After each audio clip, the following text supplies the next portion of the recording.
Hey guys, welcome to Tutorial Guru. Today we'll be learning how to scan gift card in Google Play Store, and now let's dive right in. Now to scan gift card in Google Play Store, first open up your Play Store app on your phone. And after opening your Play Store app, guys, on this interface at the top right corner of the screen, you can see a profile picture icon available for us.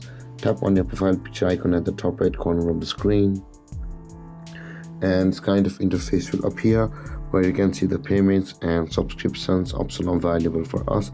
Tap on payments and subscriptions option over here, and over here you can see the redeem code option available for us.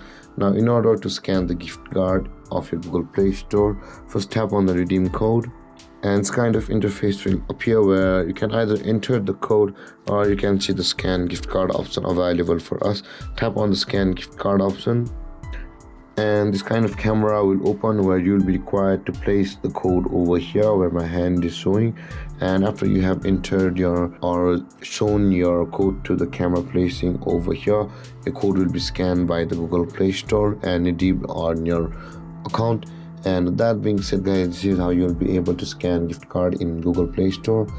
And if you have any confusions or questions regarding the topic, feel free to comment in the comment section below, and don't forget to like, subscribe and hit that bell icon for more videos. Thank you for watching, guys. Peace.